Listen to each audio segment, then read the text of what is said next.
What's up, y'all? Sparta here. For this video, I guess I just want to do a final review video on the S20FE here. Not because I'm selling it or anything, or I don't like it or anything like that. Apologies for the bad lighting. That's why this doesn't look that great, but I got to work with what I got right now. So, the main reason I'm making this video is because my mom's Galaxy S7 is pretty much going out of commission. So I was initially going to give her this phone when I got my S21 Ultra, but since I have five different phones I can use, and the V60 can use Google Fi, I'll just use the V60, and there's really no problems with that. But nonetheless, let me just get into this. What I like about this phone is quite a bit, despite the fact that it showed me a lot of what Samsung was going to gimp for these next round of phones, the S21 through S21 Ultra. There is quite a bit that it has still that I would say, regardless of how they decided to dumb down the phone, it's still appreciated that they have these things. Micro SD card slot for one. Mag stripe is definitely something that I feel the S20FE kind of made it difficult for me to want to give this up in the first place, because the S21 stateside don't have mag stripe, and I use that a lot for mobile payments when I don't have my wallet on me. Like a lot. It's not like every now and again. It's quite a bit.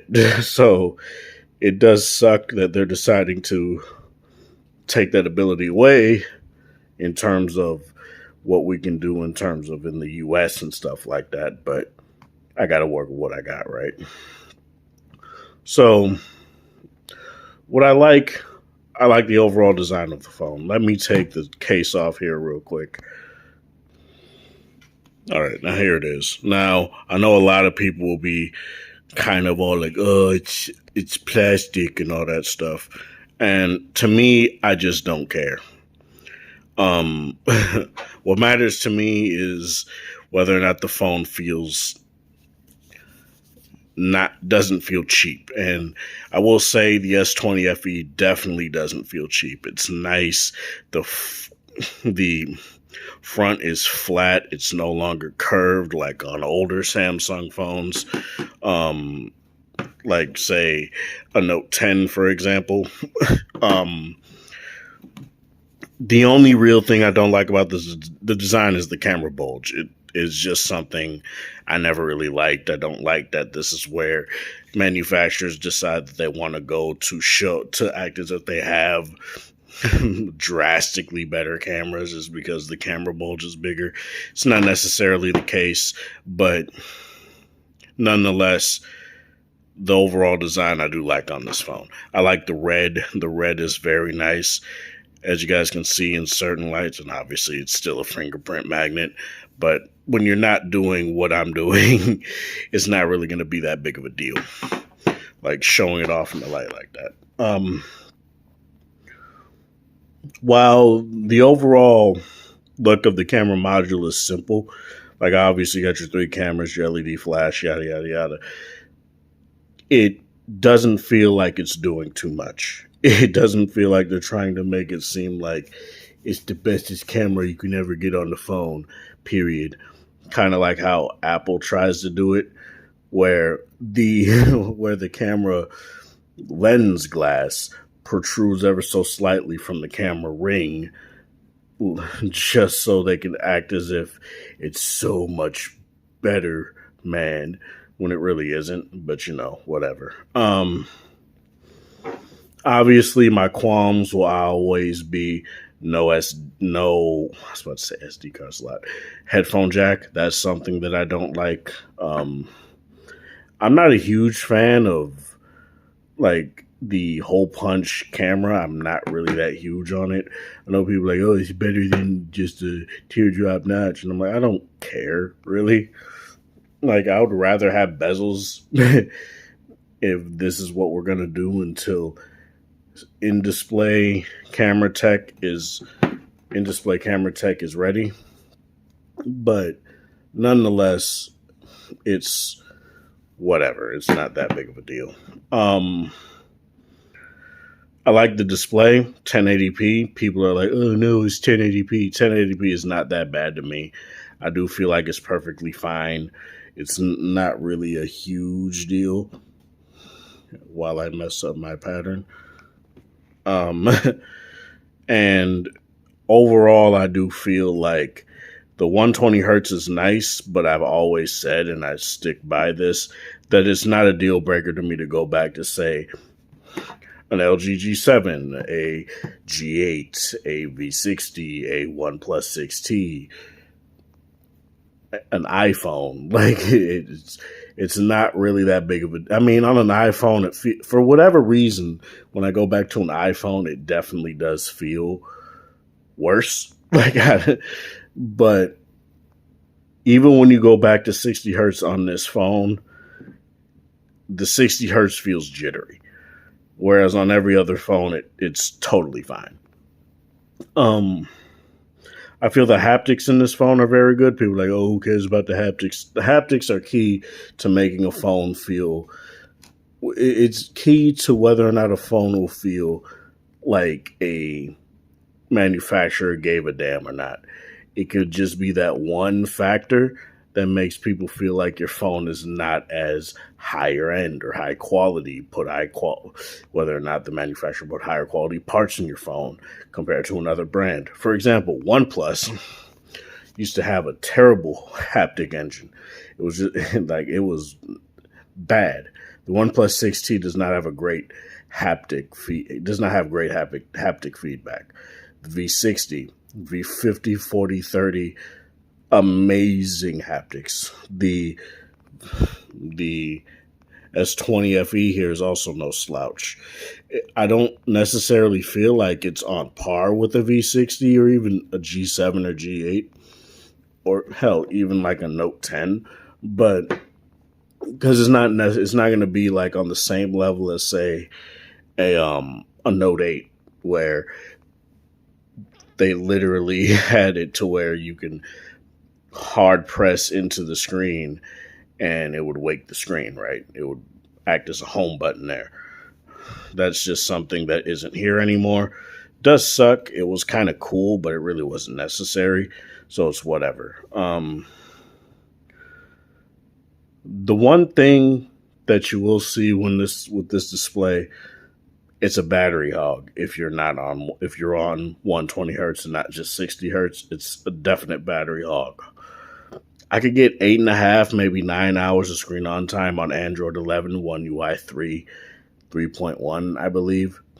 And it's not the worst. It's pretty much on par as to what it was when I initially got this phone, which was basically like, I think, a month after launch, I believe. And it's basically been the same. Nothing has really changed in terms of, like, it feels like it's lasting longer, but it's not lasting that much longer, honestly.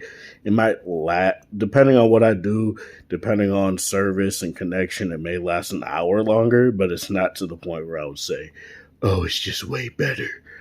4,500 milliamp hour battery, in my opinion, on a 120 hertz screen is just not great.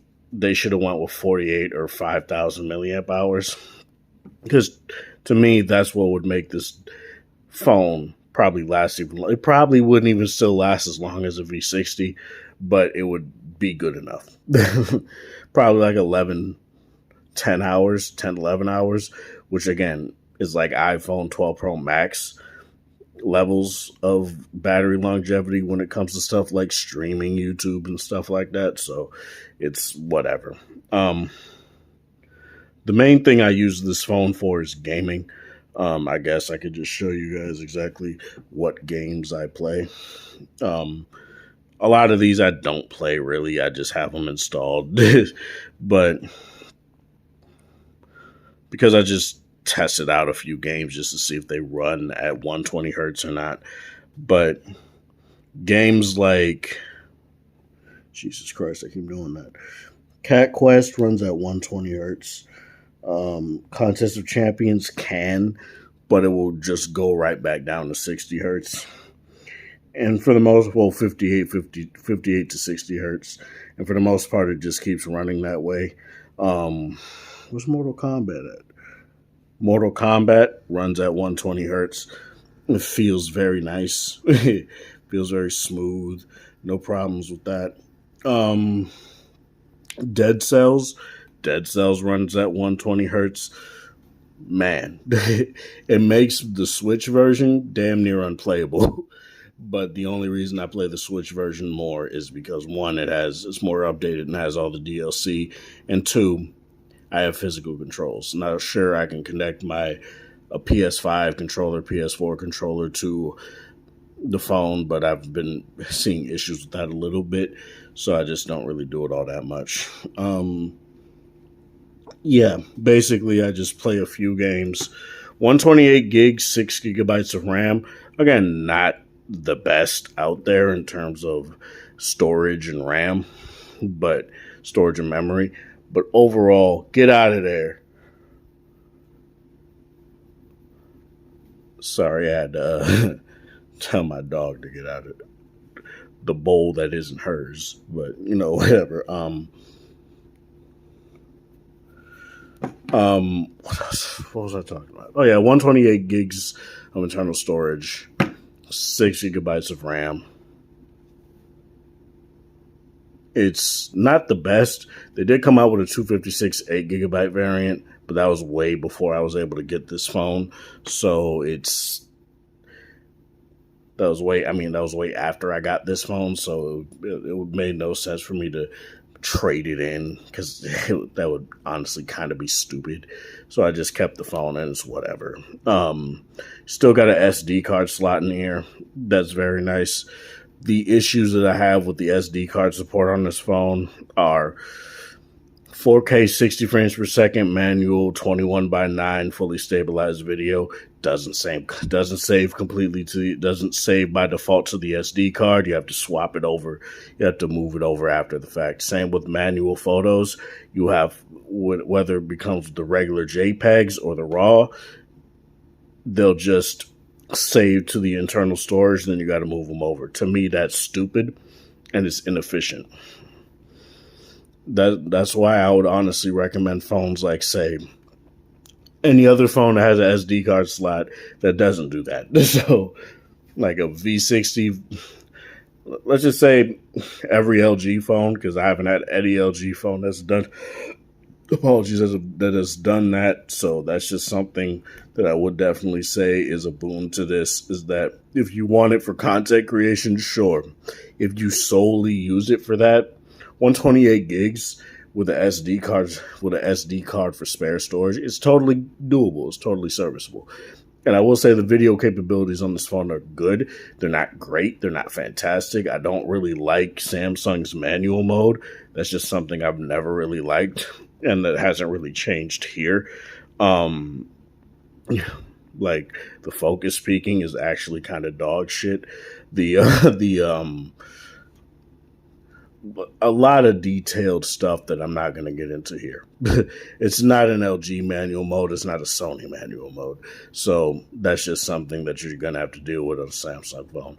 In terms of its algorithmic computational photography, you know what tech reviewers like to ooh and ah about, it's good.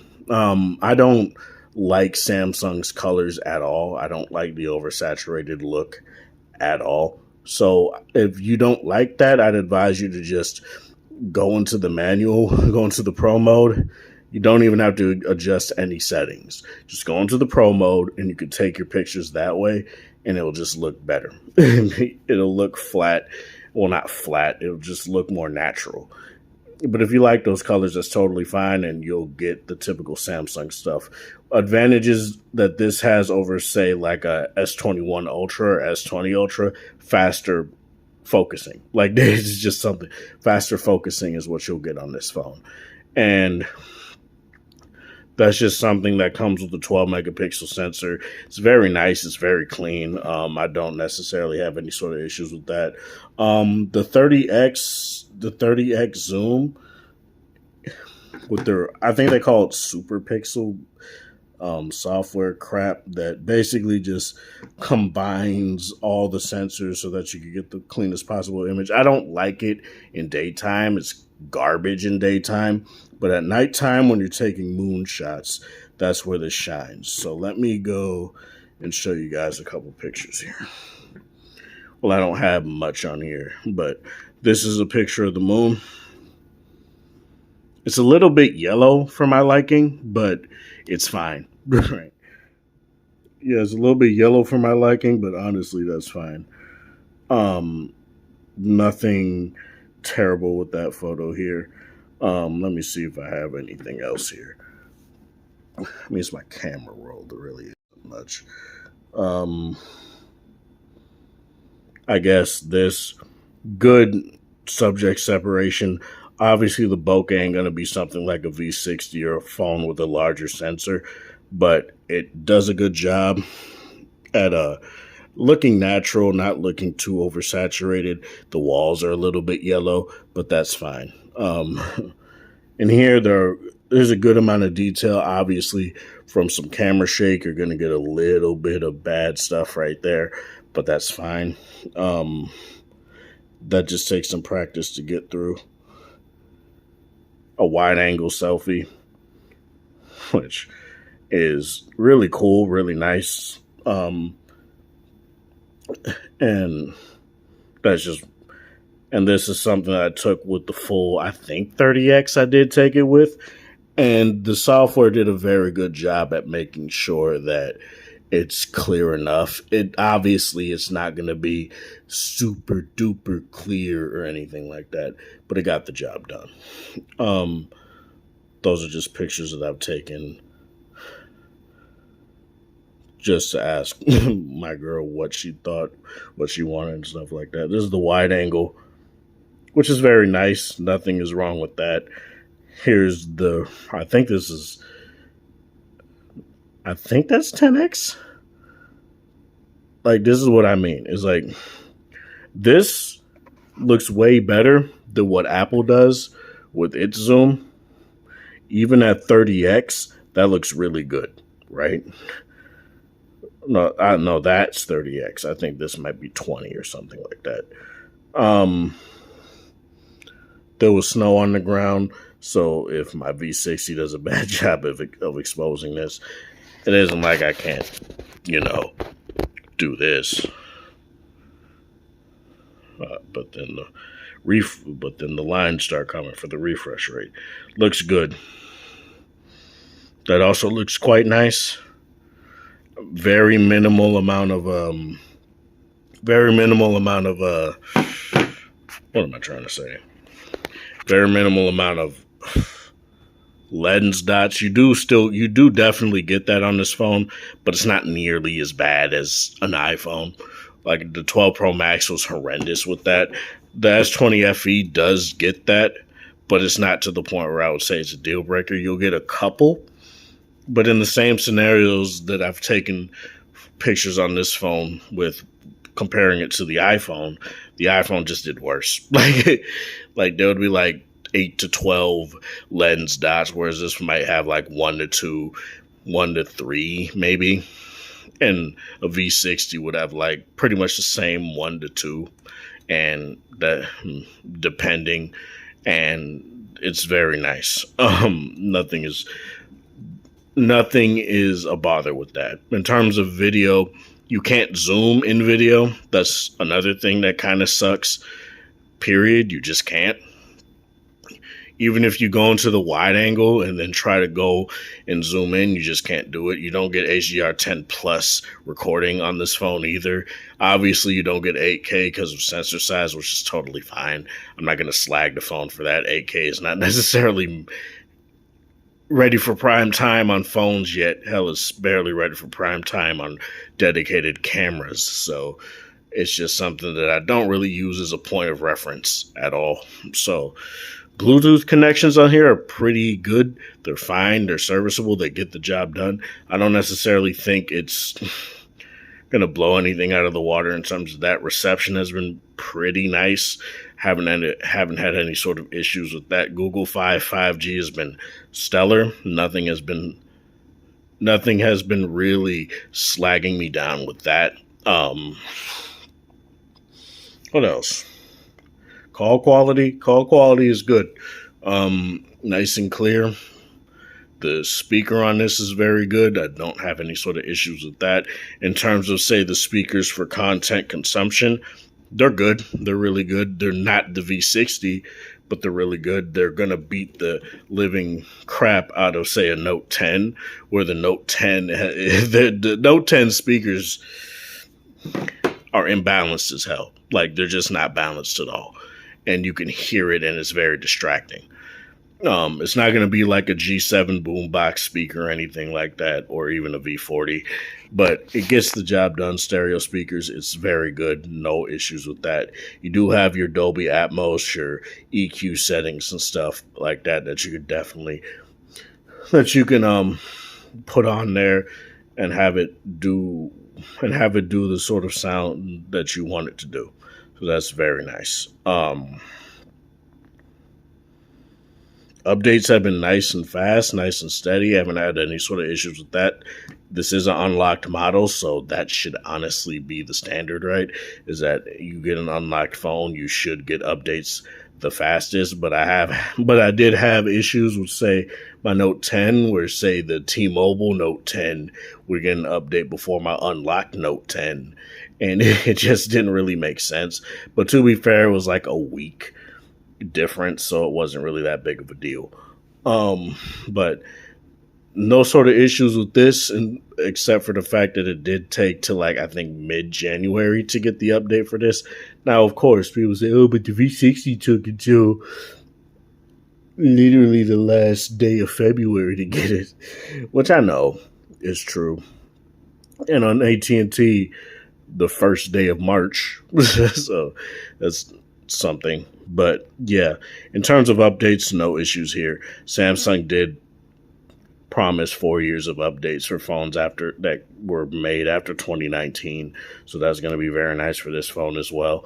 Obviously, it's probably not going to be 4 years of major software updates, but security updates matter more, honestly. And since Android hasn't been putting out that many new features, to slag a company for not doing the bestest when it comes to having the latest version of Android isn't that big of a deal to me. The security updates matter more. And honestly, I get them every month on the S20FE, so there's no issue there.